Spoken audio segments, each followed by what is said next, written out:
কিছু বাকি আছে কি না? ওই সাধারণ পাবলিক যারা, তারাও আলেমদের দিকে তাকাবে। আল্লাহ, আমরা তো জবাব দিতে পারলাম না, আলিমরা কি বলে একটু শুনি। এবার আলিমদের দিকে আমরা তাকিয়ে থাকবো। মাওলানা আব্দুর রহমান জামি দামাত বারাকাতুহুম, মাওলানা আব্দুল হালিম সাহেব দামাত বারাকাতুহুম, এমন বড় বড় উলামায়ে কেরামদের দিকে যখন তাকাবো, আমরাও তাদেরকে বলবো, ও ভাই, আর কোনো কিছু বাকি আছে কি না? এমন সময় আলেমরা বলবে, আল্লাহ, जन्नत दोज़ख से या रब क्या करो, जन्नत दोज़ख से या रब क्या करो, आरज़ू है हम तुझे देखा करो। আল্লাহ, নামাজ পড়ছিলাম জান্নাত জাহান্নামের জন্য নয়, রোজা রাখছিলাম জাহান্নাম থেকে বাঁচিয়া জান্নাত পাবো এই জন্য নয়। আল্লাহ বলবেন, তো বলো কেন নামাজ পড়ছিলা?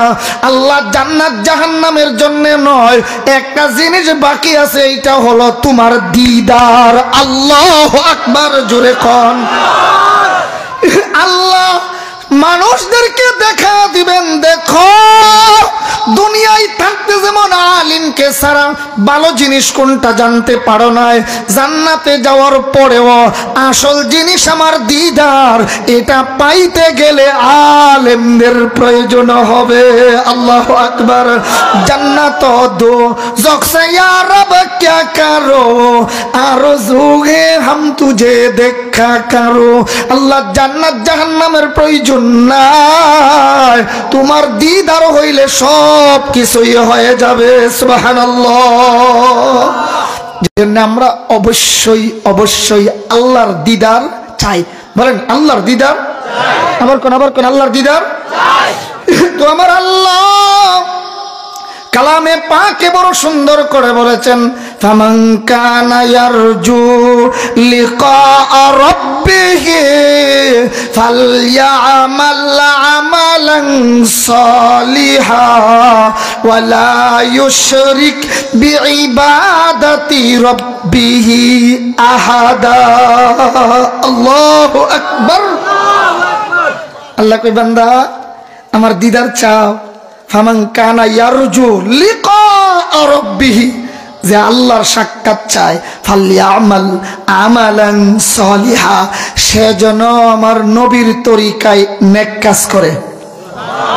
কি কাজ? কি কাজ? আমার কোন কি কাজ? কোনো ভূমিকা ছাড়াই আমরা আয়াতের ভিতরে চলে যাচ্ছি, কারণ রাত বেশি হয়েছে তো আপনাদের কষ্ট হবে, আর আমিও অসুস্থ। এরপরেও আলহামদুলিল্লাহ অগ্রিম আইসা বসে রয়েছি, গত রাত্রেই চলে আসছি আলহামদুলিল্লাহ। অসুস্থ বিদায় আগে চলে আসছি যেন আমার কষ্ট কম হয়। তো আমরা আয়াতে তিলাওয়াত করেছি সূরাতুন নাহলের ৯৭ নম্বর আয়াত। আল্লাহ তাআলা বলেন, বান্দা, মান আমিলা সালিহাম মিন যাকারিন আও উনসা, ইমানদার পুরুষ মহিলাদের মধ্যে যারা নেক কাজ করে, ফালা নুহইয়ান্নাহু হায়াতান তাইয়্যিবা, আমি আল্লাহ তাদেরকে সুখময় জীবন দান করব। নেক আমলের ১ নম্বর পুরস্কার আমরা প্রথমে যে আয়াতে শুনলাম, আল্লাহর দিদার। বলেন, আল্লাহর দিদার নসিব হবে। নেক আমলের একটা পুরস্কার আল্লাহর মাশাআল্লাহ, মাশাআল্লাহ কোন আল্লাহর। একটু মনে রাখেন, কারণ কথা ১-২ কথা বলতে বলতে অনেকগুলি হয়ে যাবে, প্রায় ১৫-২০টা হয়ে যাবে। এই জন্য নেক কাজের পুরস্কার প্রথমটাই হলো আল্লাহর দিদার। বলেন, আরো আস্তে কোন, আরো জোরে বলেন। নেক কাজের প্রথম পুরস্কারটা আমরা বড়টার কথা শুনলাম, আল্লাহর দিদার নসিব হবে। বলেন, আল্লাহর দিদার। এখন আমাদের আয়াত থেকে ২টা আরো জিনিস পাবো, একটা হলো এই দুনিয়াতে আর একটা হবে আখিরাতে। প্রথমটা হলো ফালা নুহইয়ান্নাহু হায়াতান তাইয়্যিবা, আল্লাহ তাআলা বলেন সুখময় জীবন দান করব। কি জীবন? কি জীবন? শান্তির জীবন। এক কথা বলেন, কি জীবন? আরো সংক্ষেপ করি, দুনিয়াতে শান্তি, আখিরাতে মুক্তি। বলেন, দুনিয়াতে আখিরাতে তাহলে আগে প্রথম পাইছিলাম আল্লাহর দিদার, 2 নম্বরে পাইলাম দুনিয়াতে মুক্তি, 3 নম্বর দুনিয়াতে শান্তি, 3 নম্বরে পাইলাম আখিরাতে, বলেন আখিরাতে ফালানুহিয়ান্নাহু হায়াতান তাইয়্যিবা ওয়ালানাজজিয়ান্নাহুম আজরাহুম বিআহসানি মা কানু ইয়ামালুন। বান্দা, এই দুনিয়াতে তো হায়াতান তাইয়্যিবা দান করব, এই দুনিয়াতে আমি আল্লাহ শান্তির জীবন দেব, আখিরাতের ময়দানে আমলের বরকতে মুক্তি পাইবা। তাইলে এতক্ষণের কথাই সংক্ষিপ্ত আলোচনায় কয়টা পুরস্কার পাইলাম? সবাই বলে না কয়টা? আবার বলেন কয়টা? এই আমলের কথাটা বুঝার জন্য একদিনের দৃষ্টান্ত শোনাই। আমার আপনার হাতে অথবা আমার আপনার মা চাচিদের হাতে একটা সিমের বিচি হাতে নিলাম, বলেন বলেন কিসের বিচি? আমি কি চিনাইতে পারছি? সিমের বিচি হাতে নেওয়ার আগেই একটা জায়গা আপনি উর্বর করলেন, ফেনা দিয়া অথবা ফেদা দিয়া, সার দিয়া, গোবর দিয়া মাটিটাকে উর্বর করলেন। সিমের বিচিটা হাতে নিয়া মাটির নিচে লাগাইয়া দিলাম, লাগাইলাম মাটির নিচে। 5-7 দিন পরে ফল প্রকাশ হয় মাটির, বুঝতেছেন না মনে?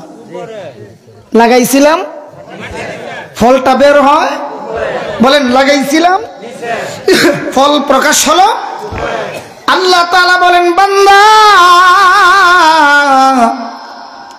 আমল করবা দুনিয়ায়, ফল পাইবা কবর, হাসর, মিজান, ফল সিরাতে। সুবহানাল্লাহ।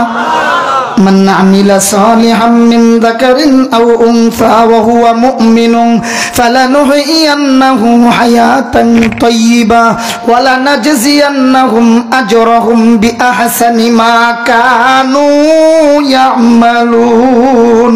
আল্লাহু আকবার।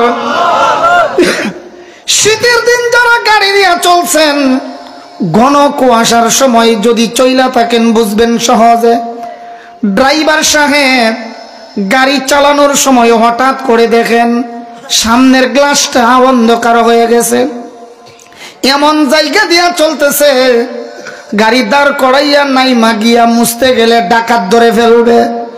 এমন কিছু বুজুর্গানের রাইট কিন্তু আছে, আমরা রে ধরে। বুজুর্গানে দিন না হারা, বুজুর্গানে রাইট। এই জন্য ড্রাইভার সাহেব চিন্তা করলেন এখন গ্লাসটা কেমনে মুছমু, গাড়ি তো চলছে। দেখবেন ড্রাইভার সাহেব গ্লাস মুছে ভিতর দিয়া পরিষ্কার হয়। এটা মনে বুঝাইতে পারছি না, তাই সবাই দিয়ে জবাব দেন না, মনে আমার বাসা বুঝতেছেন না। নতুন আইছি মনে এলাকা, এই 25 বছর পুরান বেড়ার সাথে এইভাবে কথা কইলে বেড়ায় মানবো। গ্লাস মুছে ভিতর দিয়া, মুছে এপিট পরিষ্কার হয় উপিট। কথা বলেন ঠিক কিনা? আল্লাহ ওয়ালারা আমার মতো আপনার মতো গুনাহগারদের উপরের দিকে তাকায় আর পরিষ্কার হয় আমরার কলবের ভিতরে। আল্লাহু আকবার বলেন। নেক আমল করতে গেলে আল্লাহ ওয়ালাদের সোহবত লাগে, বলেন নেক আমল করতে গেলে আল্লাহ ওয়ালাদের, আরো জোরে কোন আল্লাহ ওয়ালাদের কি লাগে? আরো সহজে আমরা বুঝবো, আল্লাহ ওয়ালাদের সাথে যদি লাইগা থাকি আমাদের দাম কমে না বাড়ে। গরুর গোশত কিনতে গেছেন, গোশত কিনে আনছেন বাড়িতে, বউ বেচারি গোশতে হাত দিয়ে কি বেমার কি গোশত আনলেন, খালি দি থুল গোশত, হাড্ডি দি নাই। বউ জিগায় হাড্ডি, বউরে জিগায় হাড্ডি দিয়া কি করবা, হাড্ডি আনলে কি লাভ? বউ কই আরে জানেন না, গোশত তো ভালো ঠিক আছে, এর চেয়েও আরো ভালো ওই গোশত যেই গোশত হাড্ডির সাথে লাগানো থাকে। না এটা মনে বানাই বানাই কইতাছি না, বাস্তব হাড্ডির সাথে যেই গোশতটা লাগা থাকে এটা সুস্বাদু হয়, এটা ভাল লাগে। কথা কোন ঠিক কিনা? আল্লাহ ওয়ালাদের সাথে যদি লেগে থাকতে পারি আমাদের আমল সহি তরিকায় হবে। কথা বলেন ঠিক কিনা? কিতাবের নাম হায়াতুল হাইওয়ান। এই কিতাবের মধ্যে উল্লেখ করা হয় আটটা অথবা কচ্ছপ চিনেন কিনা জানি না, চিনছেন? পানির মধ্যে তাকে মাথাটা বের করে দেখবেন এইভাবে ঘুরে ঘুরে চলে, কথা কোন ঠিক কিনা? তিনি হায়াতুল হাইওয়ানে লেখেন এই প্রাণীটা ডিম পারে, ডিম সরাসরি বাচ্চা জন্ম দেয় না। ডিম পাড়ার পরে আমরা জানি আমাদের মুরগিগুলি এর উপরে বৈশা গরম দেই, তাপ দেই, আমরা আঞ্চলিক ভাষায় কই দেওয়া। আপনারা জানেন কি কোন জানি না? দেওয়া ওই কন্যে দিলে বাচ্চা ফুটে, দেই উপরে, বাচ্চা ফুটে ভেতরে, কথা বলেন ঠিক কি না? আল্লাহর ওলি কামালউদ্দিন তামিরি রাহমাতুল্লাহি আলাইহি হায়াতুল হাইওয়ানে উল্লেখ করেন এই কচ্ছপটা ডিম পাড়ার পর একটু দূরে আইসা তার ডিমের দিকে এইভাবে তাকায়া থাকে, তার চোখ থেকে একটা আলো, একটা রোশনি গিয়া ডিমের উপর পড়ে। আল্লাহ এত পাওয়ার এই কচ্ছপের চোখের মধ্যে দিয়েছে, দিতে হয় না, তাপ দিতে হয় না, দূর থেকে যেভাবে তাকায়া থাকে এই আলোটা ডিমের উপর পড়ার কারণে তার বাচ্চা ফুটে যায়। আল্লাহু আকবার, জোরে কোন।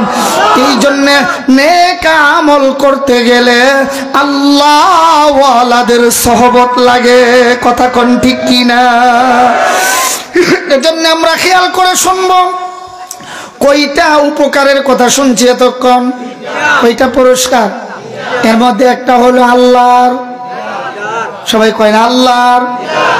আর একটা পাইলাম ইহকালে শান্তি, পরকালে মুক্তি, পরকালে। তাহলে এক আর দুইয়ে কত হইল? এর মধ্যে একটা শব্দ গেছে হায়াতাং তয়্যিবা, আরবিটা মুখস্থ করেন, হায়াতাং, মাশাআল্লাহ, আবার কোন হায়াতাং। এটার ব্যাখ্যায় মুফাসসিরিনে কেরামগণ 6টা ব্যাখ্যা লেখছে, আগের 3টা মনে রাখেন কিন্তু এখন 6টা এড হবে। এর মধ্যে প্রথমটাই লেখছেন ই হায়াতান তয়্যিবা, আল্লাহ সুখময় জীবন দেবেন। এর একটা ব্যাখ্যা হলো হায়াতান তয়্যিবার ব্যাখ্যা হলো আস-সাআদাতু ফিদ দারাইন, ইহকাল এবং পরকাল উভয় জগতের কামিয়াবি আল্লাহ দান করবেন নেক কাজের দ্বারা। ইহকাল এবং পরকালের সফলতা, বলেন ইহকাল এবং পরকালের। 2 নম্বরে লেখা হয় আল মারিফাতু বিল্লাহ, যেই ব্যক্তি নেক কাজ করে আল্লাহ তাআলা ওই ব্যক্তিটাকে আল্লাহর মারিফত দান করেন। এই মর্মে আল্লাহর মারিফত যারা পেয়েছিল, আমরা একটা ছোট্ট দৃষ্টান্ত শোনাবো। আগে 6টা কথা শেষ করি, মুখস্থ করেন। 1 নম্বরে উভয় জগতের সফলতা, বলেন উভয় জগতের। 2 নম্বর আল্লাহর মারিফত, কারণ 2 নম্বরে আল্লাহর। 3 নম্বরে বলা হয় আল কুরবাতু ইলাল্লাহ, নেক কাজ যারা করে আল্লাহ তাআলা তাদেরকে আল্লাহর নৈকট্য দান করেন, সুবহানাল্লাহ। 4 নম্বরে আল কানাত, যারা নেক কাজ করে সম্পদ বেশি নাই, সম্পদ কম হইলেও আল্লাহ তাআলা অল্পে তুষ্টি দান করেন। সম্পদ কম শান্তি বেশি, সম্পদ কম, বলেন বলেন নেক কাজ করলে সম্পদ কম। সবাই নেক কাজ করলে সম্পদ যদিও কম শান্তি বেশি। আচ্ছা, এটা আমাদের হিসাবে বলছি না, সত্য কথাটা আপনারা বললেন। একজন মসজিদের ইমাম অল্প টাকা বেতন পাইয়া, আপনাদের এলাকায় সর্বোচ্চ বেতন কত আছে? 10-20, 4-5, আমি 10ই ধরলাম, 10,000ই ধরলাম। 10,000 টাকা বেতন পাইয়া একজন ইমাম যত পরিষ্কার, যত সাফ কাপড় পরে, যেই সুন্দর কাপড় পরে, 50,000 টাকা বেতন পাওয়া ম্যাজিস্ট্রেটও আমার জানা মতে এত সুন্দর করে চলতে পারে না। মিশা হইলে কইলেন যে হুজুর মিশা মাত মারতে লাভ নাই, আর হাসা হইলে কয়ালাইন সত্য কিনা? সবাই বলেন। ফখরে বাঙ্গাল রহমতুল্লাহ আলাইহির নাম তো আপনারা অবশ্যই শুনছেন, আল্লামা তাজুল ইসলাম ফখরে বাঙ্গাল রহমতুল্লাহি আলাইহি। একটা আকর্ষণীয় কথা বলবো, আমাদের না, হুজুরের কারামতি। আপনারা শোনার জন্য সজাগ আছেন তো? রেডি? রেডি? প্রস্তুত? কইলিমো সবাই রেডি আছেন? তাইলে একটু ভালো করে শুনেন।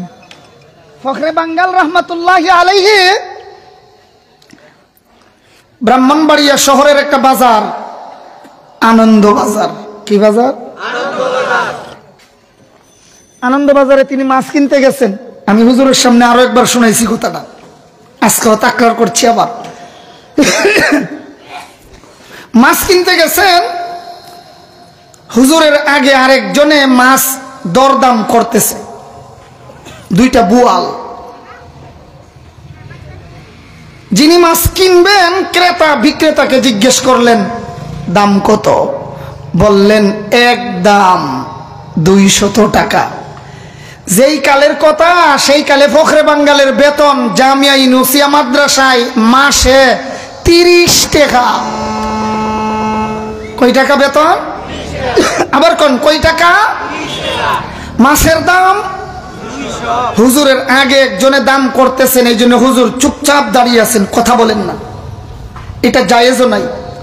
আরেকজন কোনো কিছু কেনাকাটা কথাবার্তা বলছেন, ওনার কথা শেষ হওয়ার আগে আমরা কিছু সিটার ইবনে সিটার আছে, দূর থেকে ইশারা দিয়া কয় আরো জোরে আরো জোরে, মানে টাইম যত কইছে আমি তার চেয়ে আর একটু বাড়াইয়া দিব। জায়েজ নাই। বলেন কি নাই? জায়েজ নাই। হুজুর চুপ করে দাঁড়িয়ে আছেন। ব্যাংকের এক ম্যানেজার সাহেব দরদাম করতেছেন, 100 টাকা দাম চাইলেন 200, তিনি দাম বললেন মাত্র 100। মাছ আর কেনা বেচা হইল না, ব্যাংকের ম্যানেজার সাহেব চইলা গেলেন। এবার ফখরে বাঙ্গাল রহমাতুল্লাহ সামনে গেছেন, গিয়া বলছে ভাই দাম কত? কই শুনছেন না, একদম 200 টাকা। ফখরে বাঙ্গাল রহমাতুল্লাহ কয় ভাই আপনি কষ্ট করে মাছ ধইরা আনছেন, একটু আমার দিকে তাকাইয়া কথা বলেন না। যে মাত্র ফখরে বাঙ্গালের দিকে তাকাইছে, এত সুন্দর দাড়ি, লম্বা সুন্নতি দাড়ি, লোকটা কেমন ছিলেন? ফখরে বাঙ্গালের দিকে তাকাই হুজুর আপনি দিবেন? বলে হ্যাঁ। তাইলে হুজুর একদম 150 টাকা, একদম 150 টাকা। হুজুরে এবার ব্যাগ ধরে দিলেন, ব্যাগে সুন্দর করে মাছ ঢুকাই দিছে, পকেট থেকে হুজুরে 150 টাকা খুইলা দিয়া দিছেন। আর ওই ম্যানেজার সাহেব দেখতাছুন আর কয়ে 3 টাকার মূল্যায় 30 টাকা বেতন ভাইয়া, একদিনের মাছই কিনে 150 টাকা দিয়া। কই কি সাহস কত!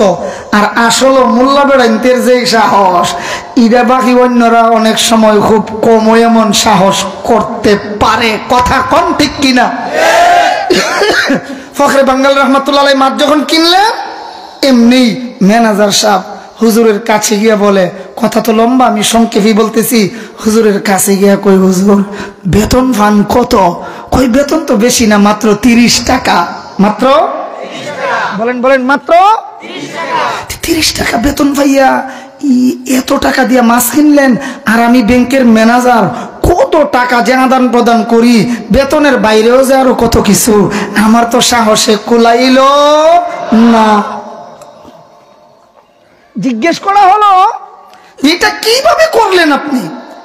এবার ফখরে বাঙ্গাল রহমাতুল্লাহ যে জবাবটা দিছেন, এটা হইল আমরার মূল কথা। রেডি আছেন তো? খেয়াল করে শুনবেন তো? ফখরে বাঙ্গাল রহমাতুল্লাহ বলেন, ভাই আপনাদের এলাকায় বা আমাদের এলাকায় বলেন তো, গরু গাভী বাচ্চা জন্ম দেয় কয়টা কইরা? কই সাধারণত একটা। বলেন সাধারণত একটা কইরা, তাই নাকি? বলে হ্যাঁ। গরু সারা বছরে কত হাজার তামাম পৃথিবীতে জবে হয়, গণ্যা বলতে পারমু, অসংখ্য লাখ লাখ গরু জবে হয়। আচ্ছা সারা বছরে যা হয়, রমজানে কি তার চেয়ে কম হয় না আরো বেশি হয়? বলে বেশি হয়। সারা রমজানে যা হয়, কুরবানি ঈদের দিন কি এর চেয়ে কম হয় না আরো বেশি হয়? বলে যে আরো বেশি হয়। আচ্ছা তো একটু বলেন তো, আপনাদের এলাকায় বা আমাদের এলাকায় কুত্তার বাচ্চা জন্ম দেয় কয়টা? 5টা, 6টা, 7টা, 8টা, তাই নাকি? বলে হ্যাঁ।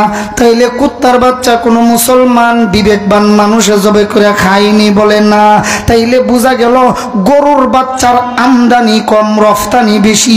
কুত্তার বাচ্চার আমদানি বেশি, রফতানি নাই। কথা কোন ঠিক কিনা? কুত্তার বাচ্চা আয়ে বেশি, জব কইরা কোনো মুসলমানে খায়? আরো জোরে কোন খায়? আর গরু জন্মের সময় একটা একটা বাচ্চা করে জন্ম হয়, কিন্তু জবে করে খায় লক্ষ লক্ষ গরু। এ ম্যানেজার সাহেব, এরপরও বলেন একটা গ্রামে গেলে গরু পাইবেন বেশি না কুত্তা পাইবেন বেশি? কুকুর যদি একটা গ্রামে 10টা পাওয়া যায়, গরু পাওয়া যাবে কয়েকশো বা হাজার। কথা কোন ঠিক কিনা? অথচ গরুর আমদানি কম, জন্মের সময় আসে কম, খায় বেশি। কুত্তার বাচ্চার আমদানি বেশি, জব কইরা কেউ খায় না। এরপরও সমাজে কুত্তার বাচ্চা কম, গরুর বাচ্চা ওই বেশি। কেন কেন কই গরু হালাল আর কুত্তা হারাম। এই জন্য হারামের মধ্যে কোনো বরকত নাই, হারামে কোনো আরাম নাই। ম্যানেজার সাহেব সুদ ঘুষ খাইয়া যেটা কামাই করেন এটা কুত্তার বাচ্চার মতন, আর আমরা মসজিদ মাদ্রাসায় যে বেতন পাই এটা গরুর বাচ্চার মতন বরকতওয়ালা। তাইলে বোঝা গেল রে বাবা, সুদ ঘুষের মধ্যে কোনো হারামে কোনো আরাম নাই। বলেন হারামে কোনো আরাম? আরো জোরে কোন হারামে কোনো আরাম নাই।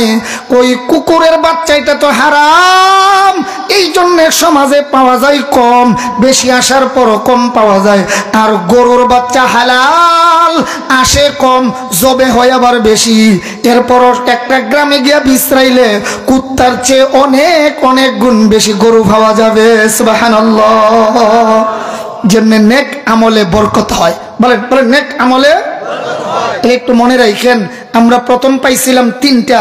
1 নম্বর আল্লাহর দিদার, 2 নম্বর ইহকালে শান্তি, 3 নম্বর পরকালে মুক্তি।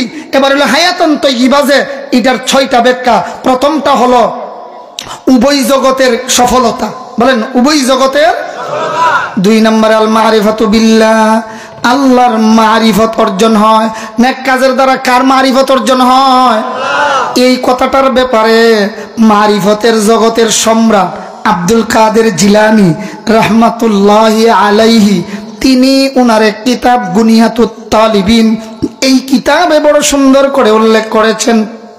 খেয়াল করেন, শরীয়ত বলেন, তরিকত, হাকিকত, মারিফত, কয়টা শব্দ বললাম?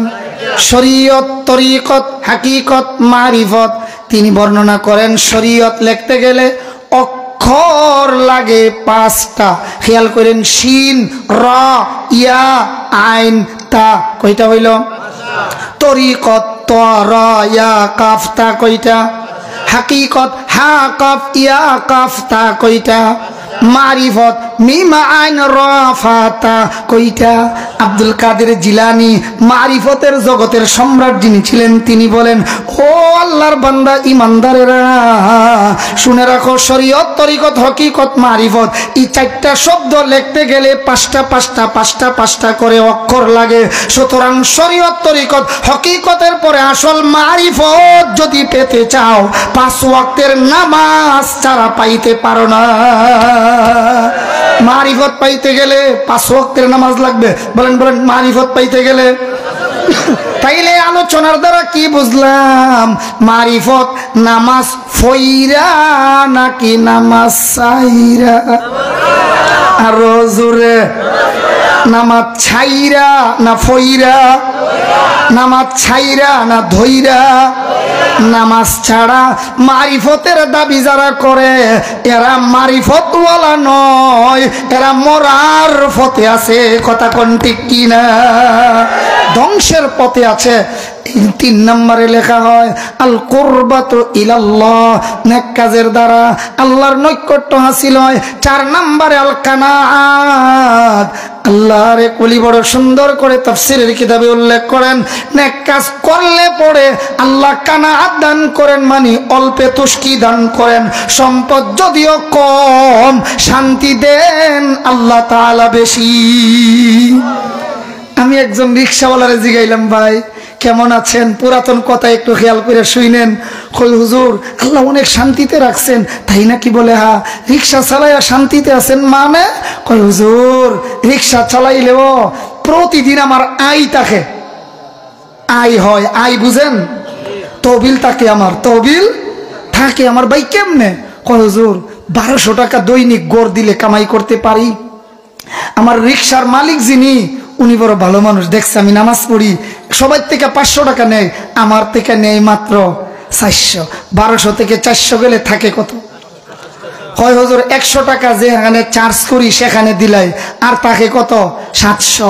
হয় হুজুর আমি বিড়ি সিগারেট খাই না, তবে পান, চা পান যে খায় আমার খরচ হয় 100, রইল কত? আর কয় হুজুর প্রতিদিন নতুন নতুন বাজার ঘাট করে বাড়িতে নিয়ে খানা খায়, এখানে জায়গা 400, রইল কত? আর ওই সন্ধ্যা বেলায় বাড়িতে গিয়া সোনালী ব্যাংকে বউর কাছে জমা দিলাই 200। 1200 কামাই কইরা বেড়ার সোনালী ব্যাংক, সরকারি ব্যাংকে বেড়া জমা দেয় প্রতিদিন 200। আর আস্তে কইেন শুনবো মানুষে, আরো জোরে, আরো জোরে। হুজুর খুব শান্তিতে আছি, বেটা রাস্তা দিয়ে যায়, রাস্তার পাশে একটা ছেলে দাঁড়ায়া আসসালামু আলাইকুম ওয়া রাহমাতুল্লাহ, কখন আসছেন? কই এখন আসছি। তার একজনে জিজ্ঞাসা, ভাই এই ছেলেটা তো আদবের সাথে সালাম দিল। ও ভাই ই কে? উনি কে? কই এটা আল্লাহর মাল, আমার ছেলে, রিকশাওয়ালা, গরিবের ফুত, বাপরে দীক্ষা এত সুন্দর তাজিমের সাথে কথা বলছে। আর একজন বড় লোককে জিজ্ঞাইলাম, ভাই কেমন আছেন? হুজুর কইেন না, বড় শান্তিতে আছি। আরে কি? সকালে 9টার সময় যখন অফিসে যাওয়ার জন্য রওনা দেয়, তখন ওই গিয়ে আমার ছেলে সামনে গিয়া দাঁড়াইয়া পিস্তলটা হাতেই থাকে। এমন সময় আমার কয়, আব্বা 5000 টাকা লাগবো। বুঝছেন নি বাপসাবে কি তাই দেয়া? এ কয় 5000 লাগবো। আমি জিগাই কেন? এ কই সারাদিন যে বন্ধু বান্ধব লইয়া চলমু, লাল মানে খাইতে 5000 টাকা লাগে। নাউজুবিল্লাহ বলবেন না। ওই এমন সন্তান হুজুর। আর এমনি টাকা পয়সার কি অবস্থা? কই হুজুর একটা ফ্যাক্টরি খুলছিলাম, খরচ এখানে ফ্যাক্টরি খুলতে লাগে 3 কোটি টাকা। হুজুর 2.5 কোটি জোগাড় হয়েছে, আরো 50 লাখের শর্ট আছে। তাই লক্ষ লক্ষ টাকা কামাই কইরা তাইনের শর্ট থাকে, অভাব আছে। আর 1200 টাকা কামাই কইরা গরিব বেড়ার কোনো অভাব নাই। আল্লাহু আকবার, জুড়ে কোন। তাইলে বোঝা গেল শান্তি ধনে নয়, শান্তি হলো, আবার কোন শান্তি হলো? আল গিনা গিনান নাফস। ওই ব্যক্তি সবচেয়ে বড় ধনী যে মনের দিক দিয়ে শান্তিতে আছে। আলহামদুলিল্লাহ বলেন আলহামদুলিল্লাহ।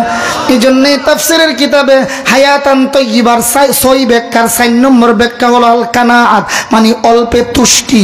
সম্পদ কম হলেও আল্লাহ অন্তরে শান্তি দেন, সুবহানাল্লাহ। 5 নম্বরে হলো আর রিদা বিল কাজা, আল্লাহর পক্ষ থেকে যা ফয়সালা হয় আল্লাহ তার ফয়সালার প্রতি সন্তুষ্ট করে দেন, সুবহানাল্লাহ। 6 নম্বরে হলো হায়াতান তাইয়্যিবার ব্যাখ্যা আল ইস্তিগনা আনিল খালকি ওয়ার রিদা বিল হাক্কি। যেই লোকটা নেক কাজ করে তারে আল্লাহ সকল মখলুক থেকে বেনিয়াজ বানাইয়া আল্লাহর দিকে আল্লাহ ঝুঁকাইয়া দেন। তাহলে কয়টা হইল? 6। আগের কত গেছিল? 6 আর 3 কত হইল? মাশাআল্লাহ বলেন 6 আর 3 কত হইল? তাইলে আমরা এতক্ষণের আলোচনায় নেক কাজের পুরস্কার পাইলাম কয়টা? আরো জোরে কয়টা? মন থাকবনি। এবার আরেকটা কথা সামনে আসবে, এইটা আসার আগে আল্লাহর মারিফতের ছোট্ট একটা পরিচয়ের কথা আপনাদের সামনে পেশ করব ইনশাআল্লাহ। আল্লাহ কবুল করেন, সবাই বলে আমিন। আল্লাহর নবীজির একজন সাহাবী ইসলাম ধর্ম গ্রহণ করার আগে তার নাম ছিল আব্দুল উজ্জা। বলেন, ইসলাম ধর্ম গ্রহণ করার আগে তার নাম ছিল? সবাই কয় না? উজ্জা একটা দেবতার নাম। বলেন উজ্জা একটা দেবতার নাম। আমরা শুরু করি বিসমিল্লাহির রহমানির রহিম দিয়া, আর এরা শুরু করতো বিসমিল্লাতি ওয়াল উজ্জা ওয়াল মানাতি ওয়াল হুবাল ওয়ান নাইলা। এগুলি দেবতার নাম। আমরা শুরু করি কার নামে? পড়েন তো, পড়েন তো কেমনে? আবার আবার সবাই পড়েন বিসমিল্লাহির রহমানির রহিম। আমি আমার আল্লাহর নামে শুরু করছি, যিনি রহমান এবং। আর এরা শুরু করতো বিসমিল্লাহ ওয়াল উজ্জা ওয়াল মানাত ওয়াল হুবাল ওয়ান নাইলা। নাউযুবিল্লাহ। কোন যুগে যখন কালিমা পড়ে নাই তখন নাম ছিল আব্দুল উজ্জা। কালিমা পড়ার পরে নবীজি তার নাম রাখছেন আব্দুল্লাহ। না সুবহানাল্লাহ কইন না, ভাবি যদি জিগা কইছো করে, বউ যদি বাইত গেলে জিগা আমার অনুমতি ছাড়া সুবহানাল্লাহ কইলা করে, তখন তো বউর কাছে আবার জবাব দিতে আছে। নাইলে একসাথে কোন সুবহানাল্লাহ, আবার সবাই একসাথে সুবহানাল্লাহ।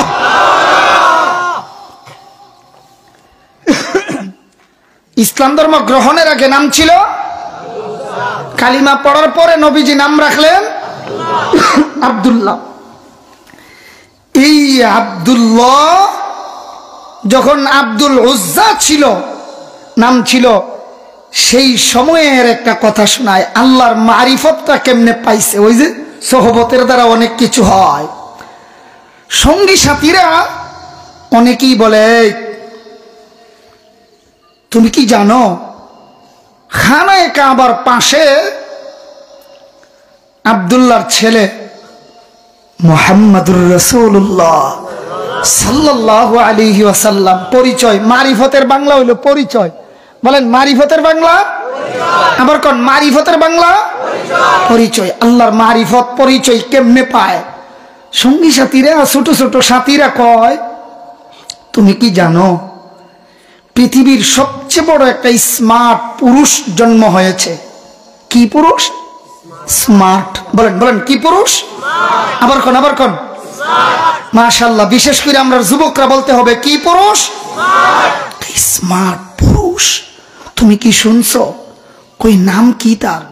কই তার নাম হলো মুহাম্মদ। নাম কি? আমরা একবার সাল্লাল্লাহু আলাইহি সাল্লাম পড়ে নেই। তো আব্দুল উজ্জা এমন এক ফ্যামিলির সন্তান, সকালবেলা যে কাপড়টা পরতো দুপুরে সেই কাপড় পরতো না।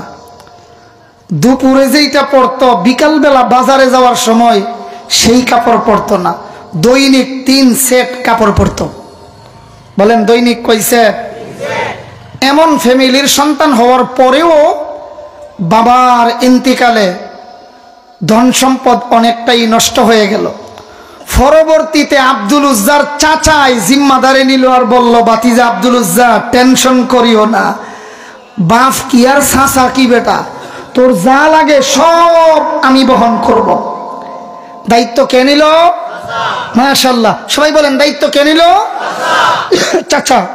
আব্দুল উজ্জারে ঘর বাড়ি স্বর্ণ গহনা যা কিছু প্রয়োজন সব কিছুই দিল। এক পর্যায়ে যখন আব্দুল উজ্জার বয়স 20 বছর, বলেন কত বছর? 20 বছর। চাচার অধীনে চলে, বাবা নাই। বলেন বাবা নাই, কার অধীনে চলে? চাচার অধীনে। বাড়িঘর সবকিছু, কাপড় চোপড় সব চাচার দেওয়া। একদিন ওই যে নিজের সঙ্গী সাথীদের কাছ থেকে নবীজির এবং আল্লাহর পরিচয় পাইছে যে একজন স্মার্ট পুরুষ, এমন সুন্দর মানুষ আমাদের জীবনেও কোনোদিন দেখি নাই, আর দেখবা কি? আল্লাহ এমন সুন্দর মানুষ সৃষ্টি করেন নাই। সুবহানাল্লাহ। ওয়া আহসানা মিনকা লাম তারা কাত্তু আইনি ওয়া আজমালা মিনকা লাম তালিদিন নিসাউ খুলিকতা মুবাররাআম মিন কুল্লি আইবিন কাআন্নাকা কাদ খুলিকতা কামা তাশাউ। আল্লাহু আকবার বলেন। হাসান বিন সাবিত রাদিয়াল্লাহু তাআলা আনহু বর্ণনা করেন, ও মুহাম্মদুর রাসূলুল্লাহ সাল্লাল্লাহু আলাইহি ওয়াসাল্লাম, আমি আমার অভিব্যক্তি শোনাই, আহসানা মিন কালাম তারাকাতু আইনি, আপনার মতো সুন্দর কোন মানুষ আমার চোখ কোনোদিন দেখে নাই, আর দেখবে কেমনে? আজমালা মিনকা লাম তালিদিন নিসাউ, পৃথিবীর কোন মহিলা এর চেয়ে সুন্দর সন্তান জন্মই দেয় নাই। সুবহানাল্লাহ। এত সুন্দর কইরা আল্লাহ আপনাকে বানাইছেন। আয়েশা সিদ্দিকা রাদিয়াল্লাহু তাআলা না বলেন, লানা শামসুন, লানা শামসুন ওয়ালিল আফাকি শামসুন ওয়া শামসি খায়রুম মিন শামসিস সামাই। আল্লাহু আকবার বলেন। وشمس الناس تطلع بعد فجر وشمسي تطلع بعد العشاء। আয়েশা সিদ্দিকা বলেন আমার একটা সূর্য আছে আর মানুষের জন্য আকাশে সূর্য আছে। আকাশের সূর্যের চেয়ে আমার ঘরে যে সূর্যটা উঠে অর্থাৎ নবী, এটা অনেক সুন্দর। সুবহানাল্লাহ জোরে কোন। মানুষের সূর্য উদয় হয় ফজর নামাজের পরে। ওয়াশামসুন নাসি তাতলাউ বাদা ফাজরিন ওয়াশামসি তাতলাউ বাদাল ইশাই। আয়েশা কয় মানুষের সূর্য আকাশে উঠে ফজরের পরে আর আমার সূর্য আমার ঘরে উঠে এশার পরে। সুবহানাল্লাহ। অর্থাৎ ফজরের পরে সূর্য উঠলে পৃথিবী যেমন আলোকিত হয়, এশার পরে আমার নবী আমার ঘরে আসলে আমার ঘরটা তার চেয়ে বেশি আলোকিত হইয়া যায়। এমন সুন্দর স্মার্ট মানুষ আল্লাহ পৃথিবীতে আর বানান নাই। এ যুবকরা আমি বলবো, স্মার্ট যদি নবীজি সবচেয়ে বেশি হয়ে থাকেন, আপনারা একটা জবাব দিবেন সবাই মিলে। স্মার্ট হওয়ার জন্য প্রত্যেক দিন অফিসে যাইবার আগে, সাহাবীদের সাথে সাক্ষাৎ করবার আগে নবী মনে হয় ক্লিন শিট কইরা কইরা গেছেন। আমরা সমাজের স্মার্ট মানে ক্লিন শিট বলেন। স্মার্ট মানে যুবক কার প্রেমে পড়লাম একটু খেয়াল করবো আমরা। 20 বছরের যুবকটার কথা, নামটা মনে আসেনি? আবার বলেন। মাশাআল্লাহ, ঠিক আছে আবার বলেন। আব্দুল উজ্জা চাচার কাছে একদিন বলে, চাচা একটা কথা বলবার চাই। বলে কি? আমি একটা নতুন কথা শুনছি, আপনি শুনছেননি, আপনি জানেননি। আব্দুল উজ্জা কই কি রে, ঘটনা কি? নতুন কথা কি শুনছে? ভাতিজা কি কথা? ও চাচা, মোহাম্মদ নামে একটা স্মার্ট পুরুষ, তার কথা শুনছেননি? কই শুনলে কি হইছে? ও চাচা কি হইছে যখন বলছেন আমি একটা কথা বলবার চাই। নিজের হাতে নিজে মূর্তি বানাইয়া ইডার সামনে যে গিয়া নমস্কার করেন আর সেজদা দেন, লজ্জা লাগে না? আল্লাহু আকবার কইতেন না? ইবেড়ার গরু খায়া, ইবেড়ার কাপড় চোপড়, ইবেড়ার সবকিছু বেড়ারে কয় এই নিজের হাতে মূর্তি বানাইয়া ইডারে যে সেজদা দেন, লজ্জা করে না? নিজের হাতে বনসন খের দিয়া বানাইয়া আবার ফাঁসা দিয়া বাঁশ ঢুকাইয়া ইডারে কেমনে সেজদা দেন, একটু লজ্জা করে না? কথাটা কি খুব সহজ কইছে না বেশি কঠিন? সবাই কয় না? বলেন সহজ কইছে না খুব কঠিন করে কইছে? আব্দুল উজ্জার কথা শুই না চাচা ডাক দিয়া কয়, আব্দুল উজ্জা আর একবার যদি কথা বলো, ধন সম্পদ বাড়ি ঘর কাপড় চোপড় সব কিছু কিন্তু ছিনাইয়া নিয়ে যাব। এমনি আব্দুল উজ্জা কই, চাচা অপেক্ষায় ছিলাম এই কথাটা কবে বলবেন। জান দিতে পারি, মাল দিতে পারি, বাড়ি দিতে পারি, ঘর দিতে পারি, কাপড় দিতে পারি। মনে রাখবেন যেই পুরুষটার মহব্বত আর ভালোবাসা আমার অন্তরে ঢুকেছে, ওই প্রেম প্রীতি ভালোবাসার সামনে অন্য কিছুর তুলনা হতে পারে না। আরে তাই নাকি? বলে হ্যাঁ। তাইলে শুনে রাখেন, আপনাকে সাক্ষী রেখে আমি বলে দিলাম লা ইলাহা ইল্লাল্লাহু মুহাম্মাদুর রাসূলুল্লাহ। আল্লাহু আকবার, একটু জোরে কোন। ফাঁকে দিয়ে আরেকজন আশারে মুবাশশারাত 10 জন সাহাবীর, এর মধ্যে একজন সাদ ইবনে আবি ওয়াক্কাস রাদিয়াল্লাহু তাআলা আনহুর ছোট্ট একটা দৃষ্টান্ত এক হাদিস থেকে শোনায়। সাদ ইবনে আবি ওয়াক্কাস রাদিয়াল্লাহু তাআলা আনহু কালিমা পড়লেন কিভাবে? আল্লাহু আকবার, আল্লাহু আকবার। উনি একবার সফরে যাবেন। সফরে, বলেন কোথায় যাবেন?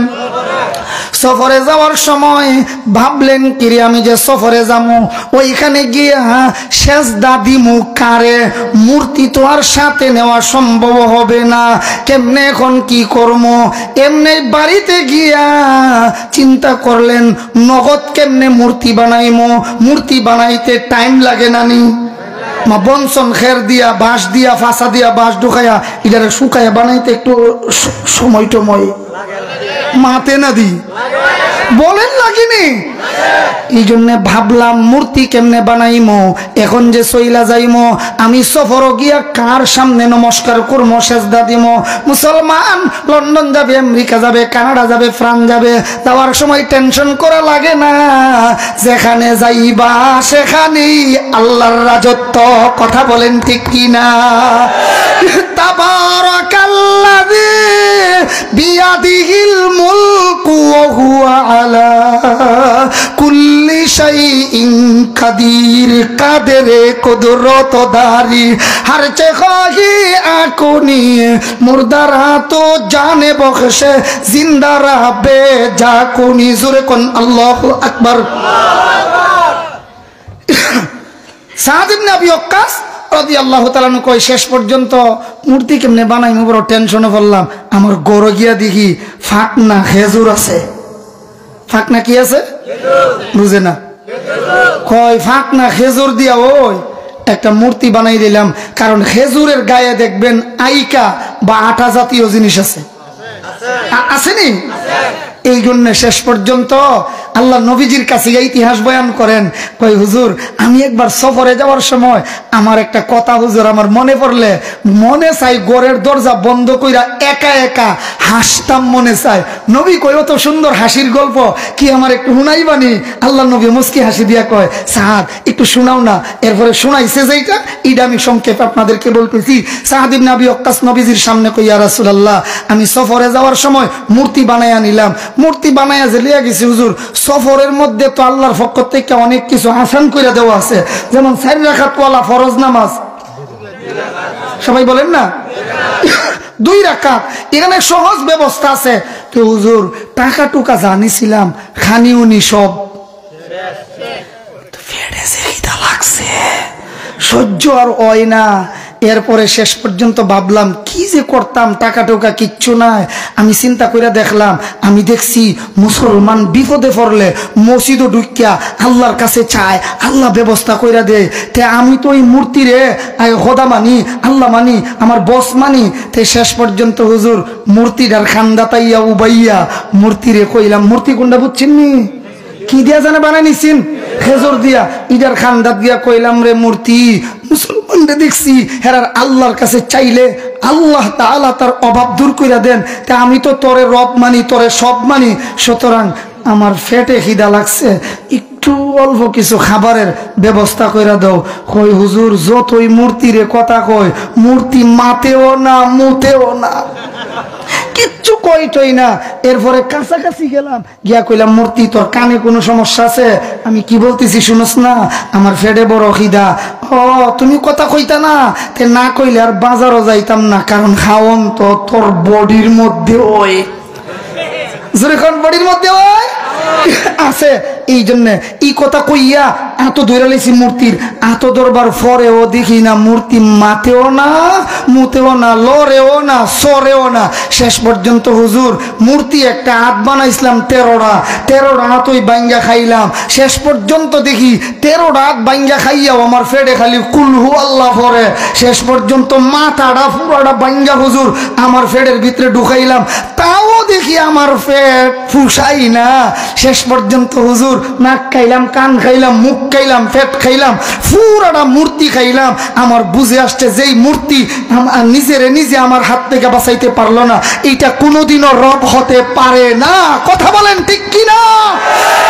এই জন্য আল্লাহর হাবিব শেষ পর্যন্ত মূর্তি যখন তারে আমার হাত থেকে রক্ষা করতে পারলো না, তারই আমি খায়া ফেললাম। আমি বুঝে আসছি আমার ভালো কইরা এটা আমার রব হতে পারে না। তখনই আপনার দরবারে আইসা কালিমা পইরা মুসলমান হয়ে গেছি। লা ইলাহা ইল্লাল্লাহু মুহাম্মাদুর রাসূলুল্লাহ।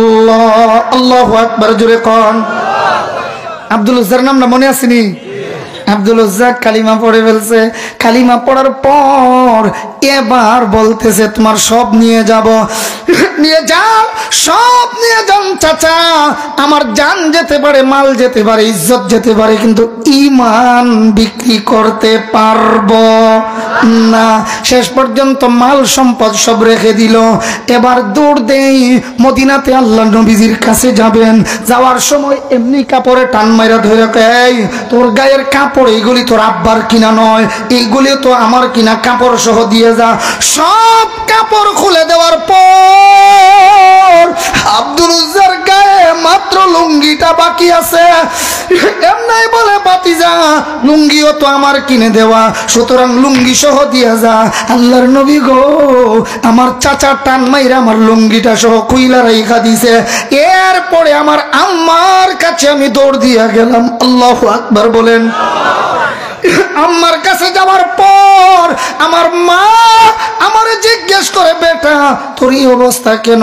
আমি বললাম মা অপরাধ মাত্র একটা, কেন মুহাম্মদুর রাসূলুল্লাহরে ভালোবাসি। এর যুবক, এরাও তো যুবক ছিল, আমরাও তোমরাও যুবক, কথা বলেন ঠিক কিনা? আল্লাহর নবী জিজ্ঞেস করে আব্দুল উজ্জা এর পরে কি? কই আমার আম্মারে বললাম মা একটা চাদর থাকলে দাও বা কম্বল দাও।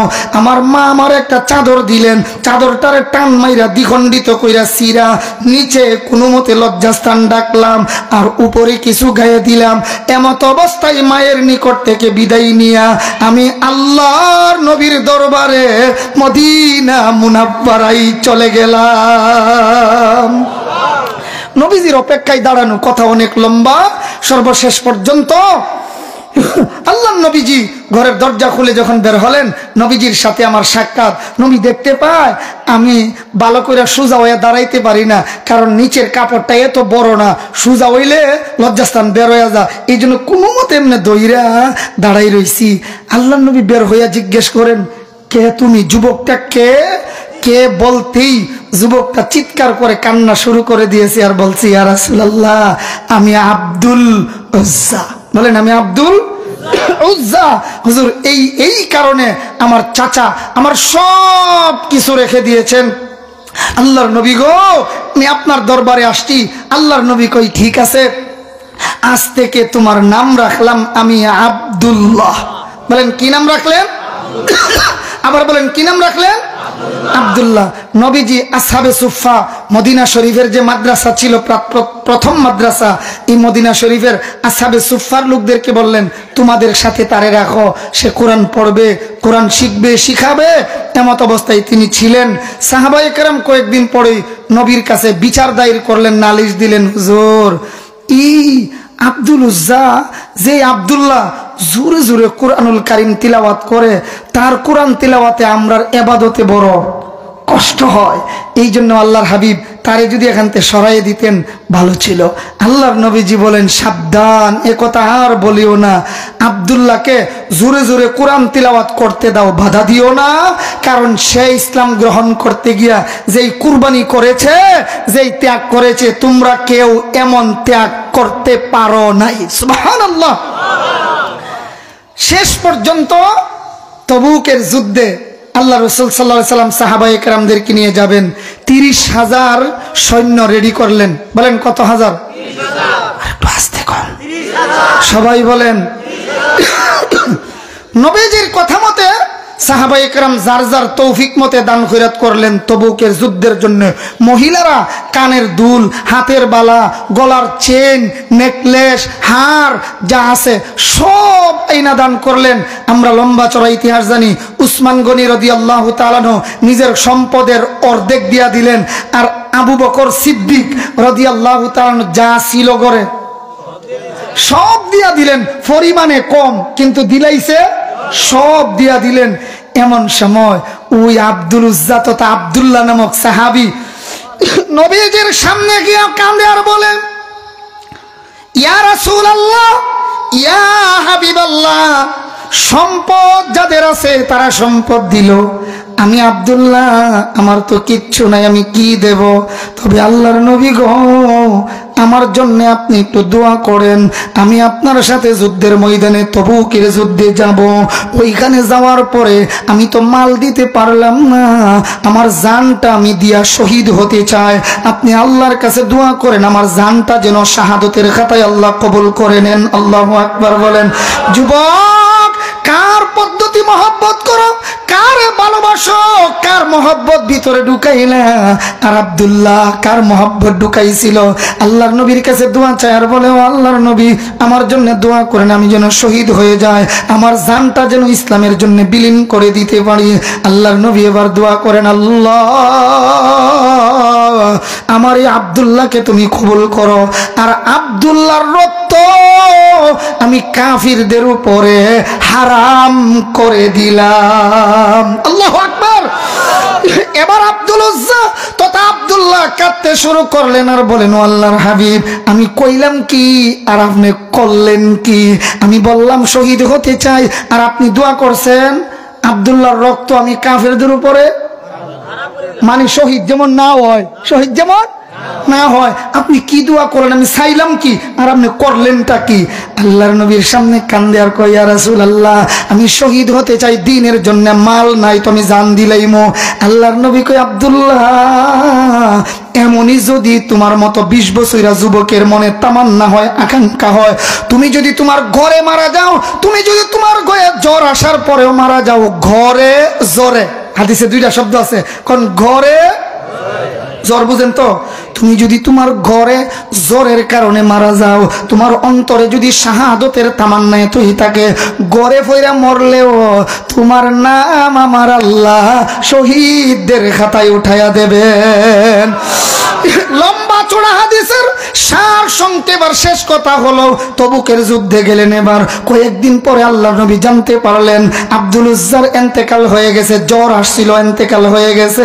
আল্লাহর নবী এবার কয়, ও সাহাবীরা শুনো, যদিও জ্বর আইসা মারা গেছে, এই লোককে আল্লাহ শাহাদতের খাতায় নাম উঠাইয়া দিছে। সুবহানাল্লাহ।